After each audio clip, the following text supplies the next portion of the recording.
24 June 2025 পর্যন্ত ইরান-ইসরায়েল সংঘাত মধ্যপ্রাচ্যের সাম্প্রতিক ইতিহাসে অন্যতম প্রাণঘাতী যুদ্ধ হয়ে দাঁড়িয়েছে। এসআরএএন-এর তথ্যমতে এ পর্যন্ত 974 জন ইরানি নিহত হয়েছেন, যার মধ্যে 288 জন সেনা সদস্য, 387 জন বেসামরিক নাগরিক এবং 319 জনের পরিচয় অজানা। আহতদের সংখ্যা 3400 ছাড়িয়েছে। তবে ইরানের স্বাস্থ্য মন্ত্রণালয় দাবি করেছে মৃত্যু হয়েছে 610 জনের এবং আহত হয়েছে 4750 জনেরও বেশি। ইসরায়েলি বিমান হামলায় ইরানের শীর্ষ সামরিক নেতারা নিহত হয়েছে, যার মধ্যে রয়েছেন মোহাম্মদ বাঘেরি, সশস্ত্র বাহিনীর chief of staff Hossein Salami, IRGC commander in chief Amir Ali Hajizadeh, IRGC এর এরোস্পেস প্রধান। এছাড়াও নিহত হয়েছে ড্রোন, এয়ার ডিফেন্স ও গোয়েন্দা শাখার কমান্ডার।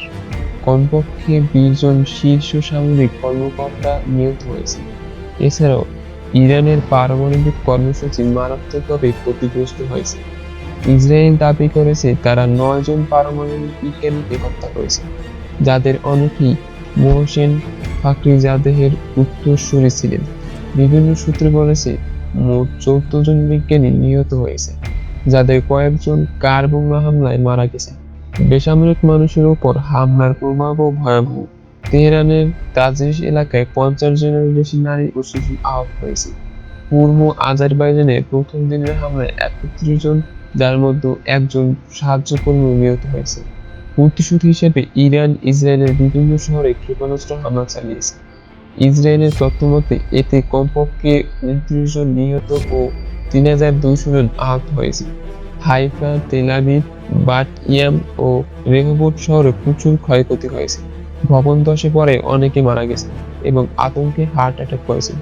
আহতদের মধ্যে শত শত শিশু এবং 100 জনের বেশি মানুষ আতঙ্কিত হয়ে অসুস্থতায় হাসপাতালে ভর্তি হয়েছিল।